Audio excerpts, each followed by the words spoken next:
Amis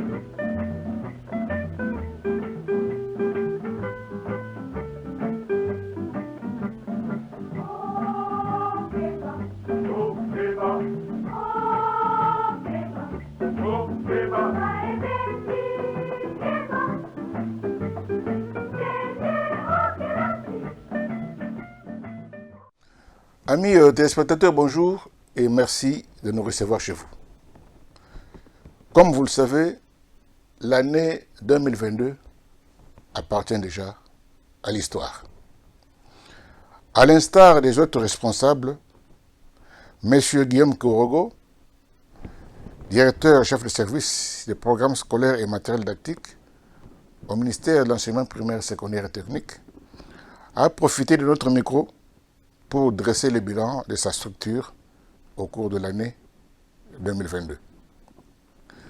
Au cours de son intervention, il a mis en relief le contexte dans lequel il a pris les rênes de la diplomate, la situation qui prévalait à son arrivée et les premières mesures prises dès l'entame de ses fonctions,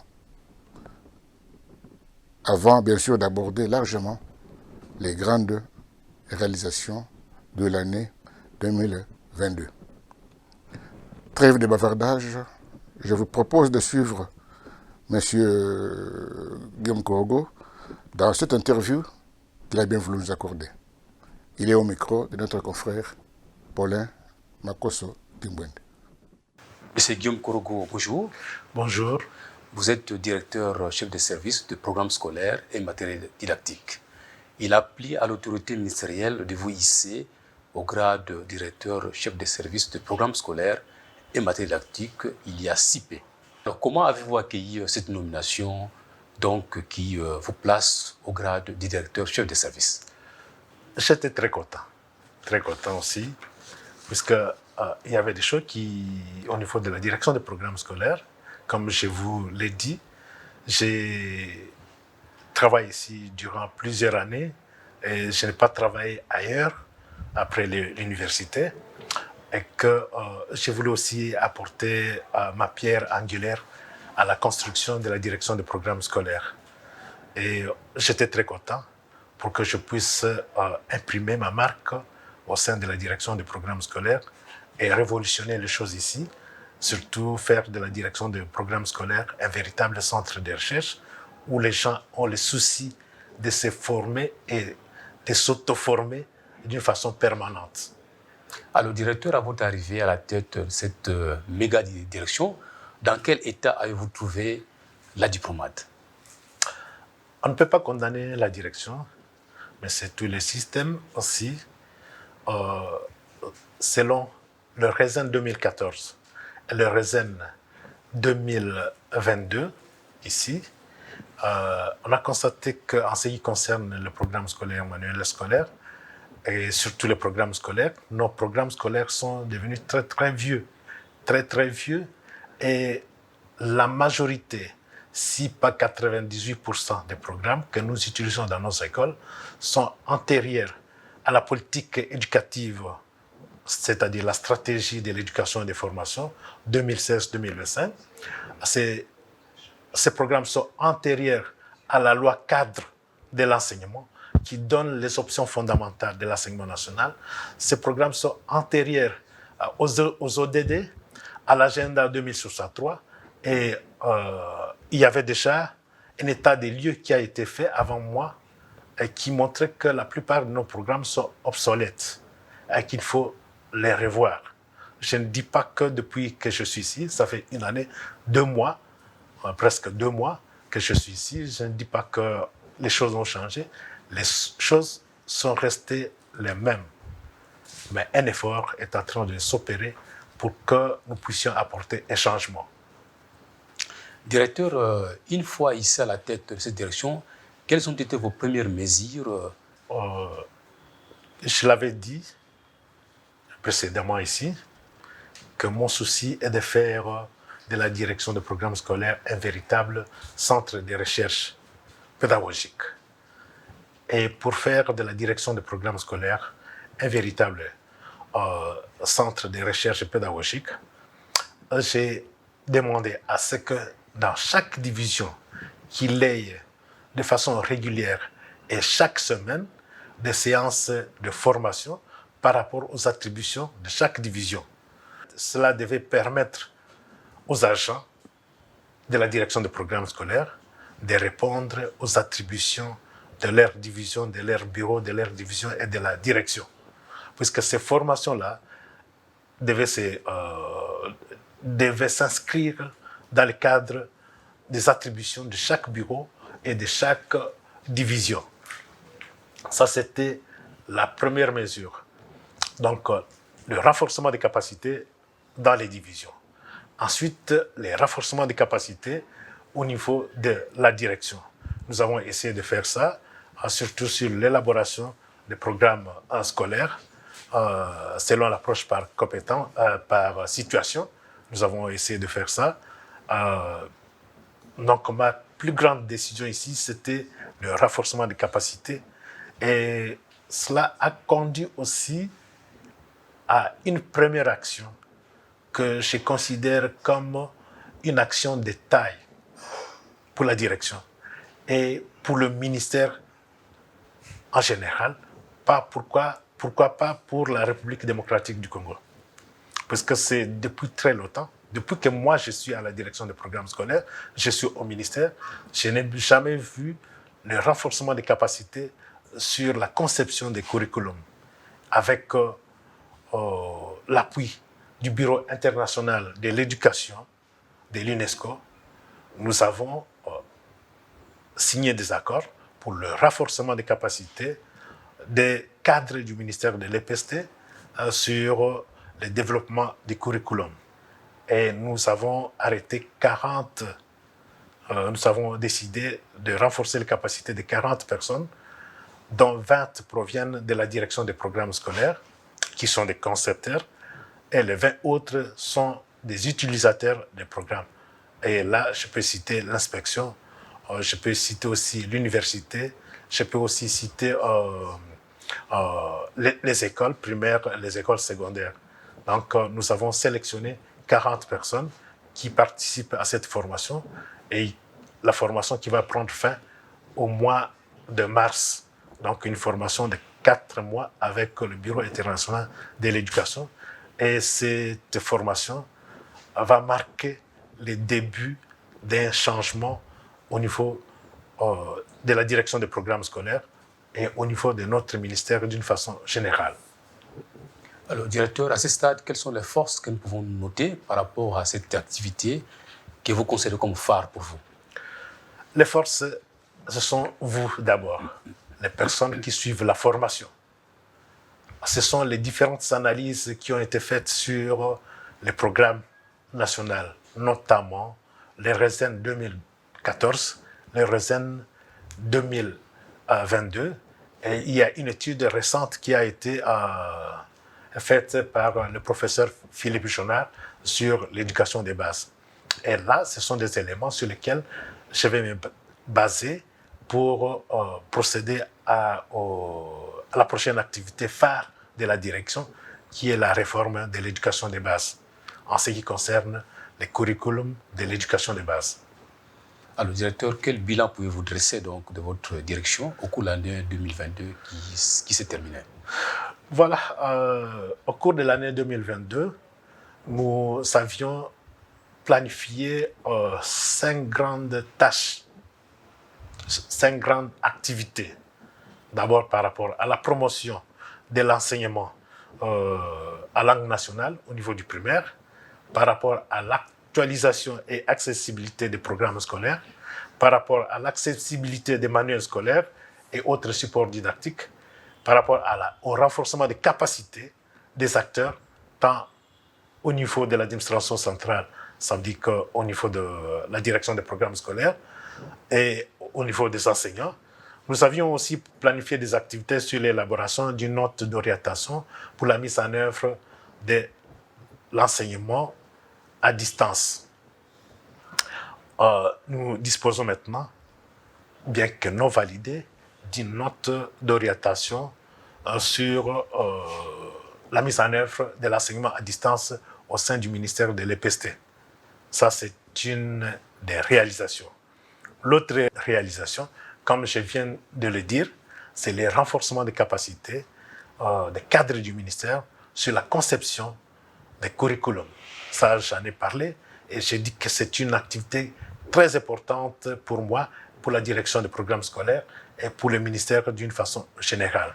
Parce que maintenant, nous allons disposer des noyaux de formateurs, des noyaux de concepteurs de programmes scolaires dignes de ces noms, des gens qui ont été formés et bien formés par l'UNESCO. Une troisième réalisation, c'est en ce qui concerne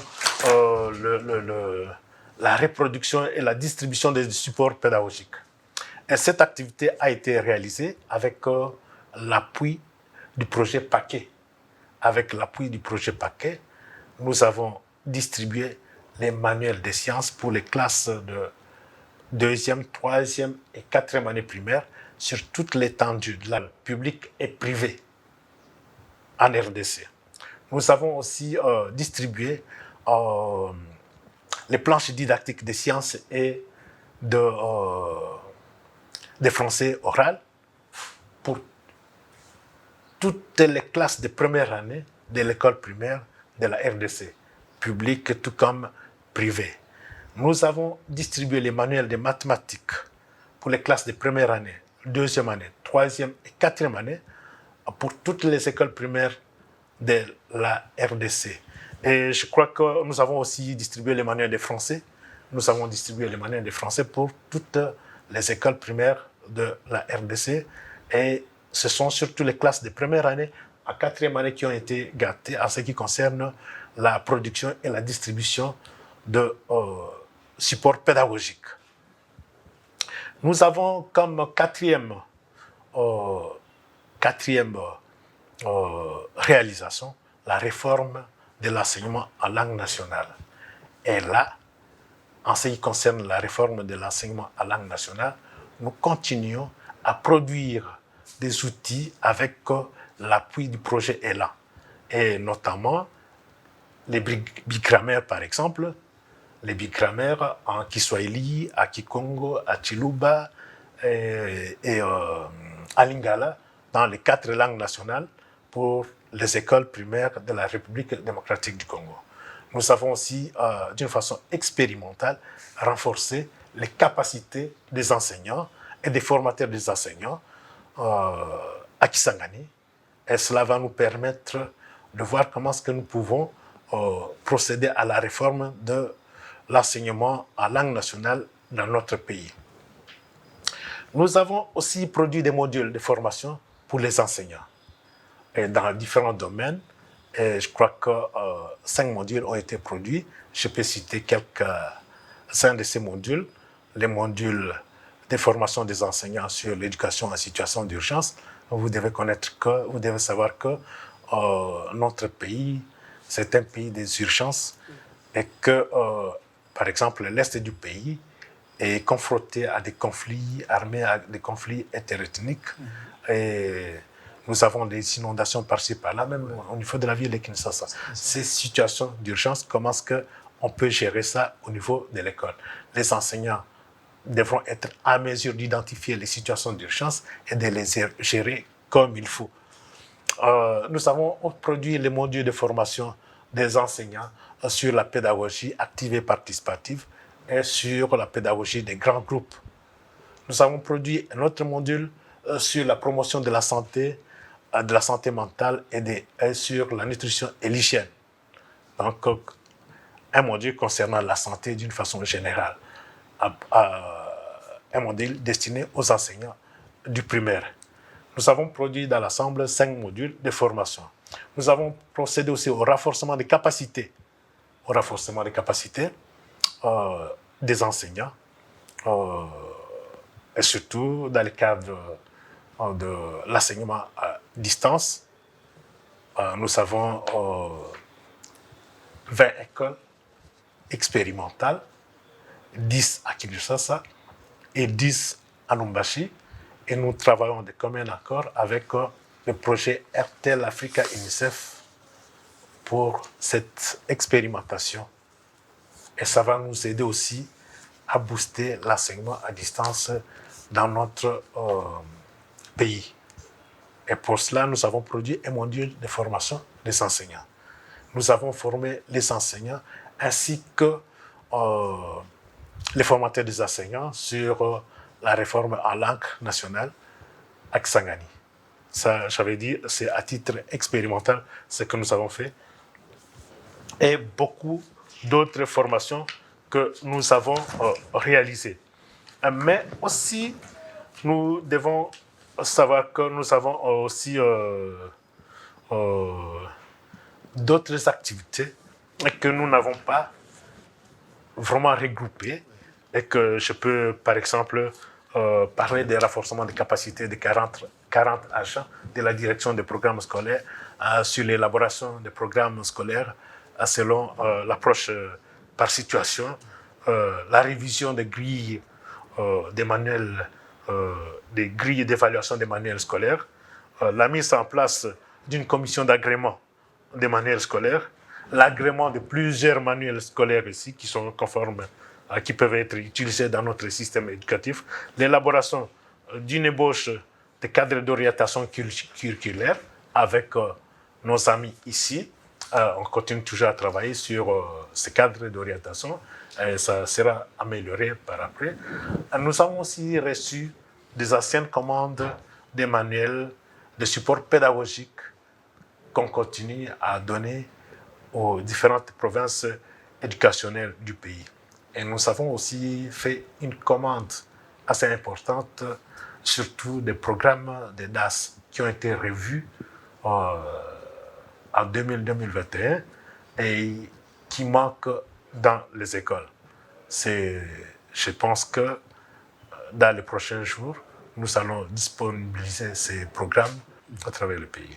Directeur, vous avez mené une activité importante, d'ailleurs vous l'avez dit même, sur la sensibilisation des cadres provinciaux sur la promotion de l'enseignement en langue. Qu'est-ce que le public peut retenir de cette activité importante? C'est une activité assez importante pour nous. L'enseignement en langue, il est très important dans le sens que l'enseignement en langue permet aux enfants de bien maîtriser les notions qui leur sont transmises. Parce que là, nous avons une seule difficulté que ces enfants vont connaître. Les difficultés liées aux matières, mais pas à la langue de communication. Mais quand nous transmettons la matière dans une langue non maîtrisée par l'enfant a deux problèmes majeurs. Le problème de langue non maîtrisée, ensuite le problème lié à la science qui est transmise. Donc, deux difficultés majeures. Nous faisons tout et c'est conformément à la loi cadre de l'enseignement national qui parle de la promotion des langues nationales que nous avons et nous continuons à mettre en œuvre l'enseignement en langue nationale. Et je peux vous dire que la réforme de l'enseignement en langue nationale est l'une des 10 principales réformes retenues dans la stratégie de l'éducation et formation 2016-2025. Directeur, à propos de l'enseignement à distance, vous avez mené beaucoup d'activités pendant les confinements et vous avez parlé également donc de la note de notation. Qu'est-ce que le public peut retenir en grosso modo de l'enseignement à distance? C'est quoi en fait l'enseignement à distance? En fait, l'enseignement à distance est l'une des 23 options fondamentales de l'enseignement national telle qu'est retenue dans la loi cadre de 2014. Cette forme de l'enseignement n'a pas été vraiment développée au niveau maternel, au niveau primaire et au niveau secondaire. Mais il était pratiqué au niveau de l'université, mais pas dans notre pays. Dans notre pays, c'était encore embryonnaire aussi, même au niveau de l'université. Mais avec la COVID-19, qui a fait que les gens ne puissent pas se mettre ensemble pour éviter la propagation de la maladie et se soumettre à ses effets néfastes. Le monde entier a essayé de faire promouvoir encore davantage l'enseignement à distance. Et ce type d'enseignement à distance peut se faire de plusieurs façons. Par rapport à notre pays, on peut avoir des cahiers d'exercice, on peut envoyer des notes de formation et les gens lisent et travaillent sur ça. On peut aussi faire l'enseignement par la radio. Les leçons sont transmises par la radio. On peut aussi faire l'enseignement par la télévision, aussi par l'Internet. Je crois que durant la période de confinement, la direction des programmes scolaires a utilisé ces 4 modes pour transmettre l'information pédagogique aux élèves. Nous avons eu des cahiers d'exercice pour l'école maternelle, école primaire et école secondaire. Nous avons aussi produit des leçons audio qui sont passées sur la RTNC pour les enfants du primaire. Nous avons aussi produit des leçons vidéo et nous avons mis en place une plateforme dénommée Ma Classe. Et si vous voulez accéder à cette plateforme dénommée Ma Classe, vous pouvez composer www.cd-maclasseanemo.com et vous allez accéder au site de l'enseignement à distance par Internet du ministère de l'enseignement primaire, secondaire et technique. Directeur, vous venez de dresser un bilan éloquent. Êtes-vous satisfait de ce bilan? Je suis satisfait, mais pas tout à fait satisfait, puisque vous savez que, je l'avais dit, le ministère de l'enseignement primaire, secondaire et technique ne s'était pas préparé pour ce type d'enseignement. Et la COVID-19 nous a obligés d'adopter. Et ce qui fait qu'il y a encore beaucoup d'acteurs qui ne sont pas prêts pour ce mode d'enseignement. Il subsiste encore plusieurs problèmes que nous n'avons pas résolus. Par exemple, à titre d'exemple, l'évaluation. Comment est-ce qu'on peut évaluer l'enfant qui suit ce type d'enseignement? Pas la radio, pas la télévision, mais par l'Internet, c'est plus facile. On peut arriver à le faire plus facilement. Mais pas la radio, pas la télévision. Il faut mettre des mécanismes que nous n'avons pas encore pour le moment. Donc, c'est notre travail en ce qui concerne l'enseignement à distance n'est pas encore terminé. Même notre note d'orientation que nous avons élaborée, cette note d'orientation doit être revue régulièrement, puisque la science n'est pas statique, la science est dynamique. Vous savez que si les législateurs avaient accepté de mettre l'enseignement à distance comme l'une des 23 options fondamentales de l'enseignement national, c'est que les législateurs aussi avaient voulu promouvoir la nouvelle technologie de l'information et des communications, qui est aussi l'une des 23 options fondamentales de l'enseignement national. Donc, l'enseignement à distance doit favoriser le développement des nouvelles technologies de l'information et des communications aussi. Comment comptez-vous consolider tous les acquis que vous venez d'évoquer tout à l'heure ici? C'est pas le travail. Très bien. Pas le travail. Pas le travail en solo, mais le travail en synergie. Nous devons travailler, nous travaillons pour l'intérêt de l'enfant congolais. Et nous avons des concepteurs, nous avons des utilisateurs de ce qui est conçu. Donc, la direction des programmes scolaires va travailler en synergie avec les différents services du ministère de l'EPST, notamment l'inspection, les autres directions stratégiques comme la réforme, comme Dantic, comme la DOI, comme la DICTV, comme la DIFOR, etc., etc. Nous allons travailler avec tous ces services au niveau central, au niveau des provinces et au niveau local avec même les écoles. Nous devons associer les enseignants parce que quand nous produisons pour eux, pour qu'ils puissent les utiliser, et nous devons les associer aussi quand nous produisons pour qu'ils puissent dire que ce que nous faisons, ça raconte leurs sentiments. Donc, c'est le travail en synergie avec les autres services que je vais prôner et aussi associer tous les acteurs qui ont la bonne volonté. Travailler dans un système de partenariat avec les différents partenaires du ministère, comme dit la loi cadre aux articles 20, 21, 22, 23, 24. Directeur, quelle est votre devise pour 2023? Votre devise? J'ai une devise. C'est toujours être supérieur à ce que j'étais hier. Très bien. Très bien. C'est ça ma devise de vie. Être supérieur à ce que j'étais hier. Nous arrivons pratiquement à la fin, directeur. Peut-être un message aux collaborateurs, agents de la diplomate et aux autres collègues du ministère qui vous suivent présentement. Merci beaucoup.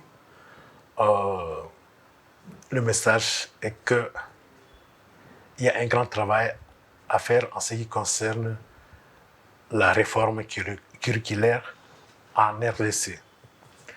Nous avons dit ici que nos programmes sont devenus obsolètes, que ce soit pour les humanités, que ce soit pour l'éducation de base. Quand vous prenez pour les humanités,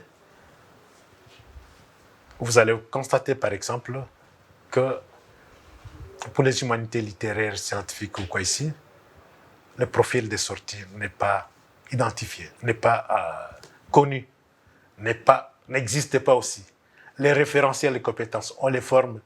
Il va terminer les humanités littéraires pour être qui? Qu'est-ce qu'il sera capable de faire? Il va terminer les humanités scientifiques. Qu'est-ce qu'il sera capable de faire? Et s'il se limite là-bas, qu'est-ce qu'il sera capable de faire? Ça, ce n'est pas dit. Donc, il faut que nous puissions revoir tous les programmes qui sont devenus obsolètes. Le travail est abondant, mais nous devons commencer quelque part.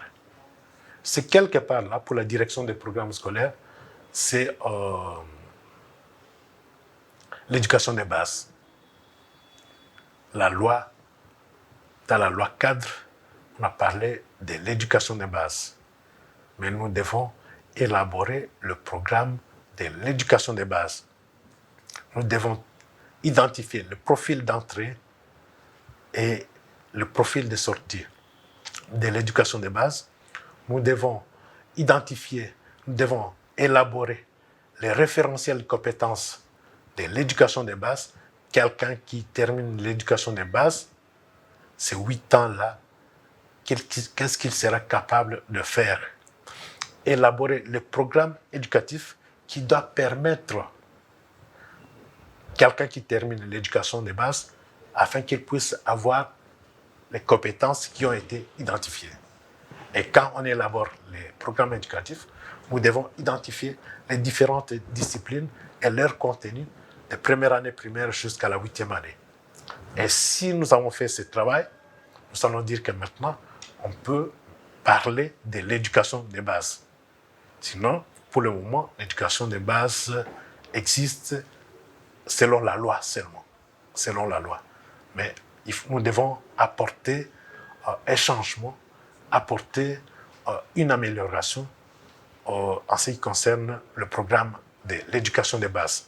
Et cela, la direction des programmes scolaires ne le fera pas seule, mais la direction des programmes scolaires compte le faire avec l'appui des autres structures du ministère de l'enseignement primaire, secondaire et technique, et avec ses partenaires financiers, tout comme les partenaires qui sont définis dans la loi cadre. Amis de l'émission École ouverte, ça n'est donc fini pour cet après-midi. L'émission était entièrement consacrée au bilan de la direction des programmes scolaires et matériels didactiques au cours de l'année 2022. Quant à moi, il ne me reste plus qu'à vous souhaiter de passer de très bons moments en compagnie des programmes de la radio-télévision nationale congolaise. Merci de l'attention et à bientôt.